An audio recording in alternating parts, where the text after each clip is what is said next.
Assalamualaikum warahmatullahi wabarakatuh. Saya Baik Solehatun Putri, mahasiswa Pendidikan Biologi, Fakultas Keguruan dan Ilmu Pendidikan Universitas Ahmad Dahlan. Pada kesempatan kali ini, saya akan menjawab 4 pertanyaan dari soal ujian Islam interdisipliner. Pertanyaan pertama, mengapa fenomena kekerasan, pelecehan, dan perundungan marak terjadi pada lembaga pendidikan? Dalam dunia pendidikan, terdapat faktor internal dan eksternal. Tentu saja keduanya sangat berpengaruh besar dalam menentukan ketercapaian tujuan pendidikan. Dalam faktor eksternal, terdapat lingkungan sosial sekolah, keluarga, dan masyarakat. Kedua lingkungan tersebut dalam dunia pendidikan, terdapat faktor internal dan eksternal. Tentu saja keduanya sangat berpengaruh besar dalam menentukan ketercapaian tujuan pendidikan. Dalam faktor eksternal, terdapat lingkungan sosial sekolah, keluarga, dan masyarakat. Kedua lingkungan tersebut sangat mempengaruhi belajar siswa dan pembangunan karakter siswa. Oleh karena itu, baik sekolah, keluarga, dan masyarakat harus bekerja sama dalam proses tumbuh dan kembang peserta didik. Kekerasan dalam pendidikan tentu saja dipengaruhi oleh faktor-faktor tersebut. Yang pertama, disebabkan karakter siswa yang kurang terbina dengan baik di rumah maupun di sekolah. Hal ini menyebabkan banyaknya masukan konten kekerasan pada usia dini yang juga berpengaruh besar terhadap perkembangan anak. Anak cenderung tumbuh menjadi anak yang kasar dan temperamental. Yang kedua adalah rendahnya kompetensi pedagogi yang dimiliki guru, terutama dalam penguasaan di kelas serta dalam menciptakan suasana belajar yang kreatif dan menyenangkan. Yang ketiga adalah penyebab kekerasan terhadap murid bisa terjadi karena pendidik dan peserta didik tidak paham akan kekerasan itu sendiri dan akibat negatifnya. Penyebab kekerasan bisa terjadi karena pendidik dan peserta didik tidak paham akan makna kekerasan itu sendiri dan akibat negatifnya.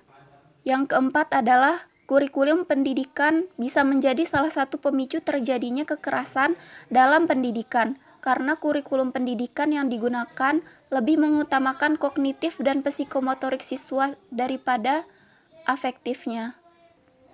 Kelima, keadaan ekonomi sang pelaku. Keenam, kurangnya kesejahteraan pendidik. Dan yang terakhir, kurangnya tingkat spiritual keagamaan sang pelaku. Kurang dekatnya hubungan manusia dengan Tuhannya atau kurangnya iman seseorang sehingga membuatnya tidak takut melakukan suatu kekerasan atau perbuatan dosa. Pertanyaan kedua, apa sebenarnya makna pendidikan, pendidik, dan peserta didik dalam Islam? Pendidikan menurut Islam atau pendidikan Islami yakni pendidikan yang dipahami dan dikembangkan dari ajaran dan nilai-nilai fundamental yang terkandung dalam sumber dasarnya yaitu Al-Quran dan As-Sunnah. Kata pendidik berasal dari didik, artinya memelihara, merawat, dan memberi latihan agar seseorang memiliki ilmu pengetahuan seperti yang diharapkan, yaitu tentang sopan santun, akal, budi, akhlak, dan sebagainya. Selanjutnya, dengan menambahkan awalan P sehingga menjadi pendidik, artinya orang yang mendidik. Dalam Kamus Umum Bahasa Indonesia, pendidik artinya orang yang mendidik. Secara etimologi dalam bahasa Inggris, ada beberapa kata yang berdekatan arti pendidik seperti kata teacher, artinya pengajar atau tutor yang berarti guru pribadi. Dalam Undang-Undang Guru dan Dosen Pasal 1 Ayat 1 disebutkan, guru adalah pendidik profesional. Dari beberapa pengertian tersebut dapat dikatakan bahwa guru adalah sosok yang mempunyai wewenang dan bertanggung jawab sepenuhnya di kelas atau di sekolah untuk mengembangkan segenap potensi peserta didik yang dimiliki sehingga mampu mandiri dan mengembangkan nilai kepribadian. Peserta didik adalah individu yang memiliki potensi untuk berkembang dan mereka berusaha mengembangkan potensinya melalui proses pendidikan pada jalur dan jenis pendidikan tertentu.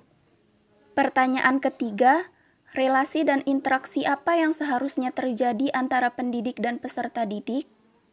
Relasi dan interaksi yang seharusnya terjadi antara pendidik dan peserta didik adalah dengan melakukan interaksi yang edukatif. Interaksi edukatif adalah suatu gambaran hubungan aktif dua arah antara pendidik dan peserta didik yang berlangsung dalam ikatan tujuan pendidikan. Terjadinya komunikasi yang baik antara peserta didik dan pendidik, baik di kelas maupun di luar kelas. Pendidik di sini berperan dalam membimbing peserta didik. Pertanyaan keempat, jika Anda adalah seorang pendidik di bidang Anda, apa yang akan Anda lakukan agar pembelajaran berjalan efektif dan tidak terlepas dari nilai-nilai Islam?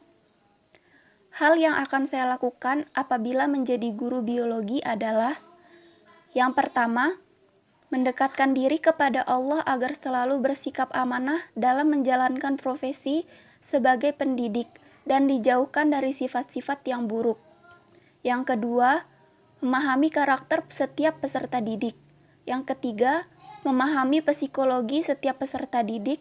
Yang keempat, menciptakan suasana belajar yang kreatif dan menyenangkan, seperti menggunakan metode dan model pembelajaran yang variatif. Yang kelima, bersikap ikhlas, jujur, toleran, sabar, dan adil kepada seluruh peserta didik. Sekian dari saya, terima kasih. Wassalamualaikum warahmatullahi wabarakatuh.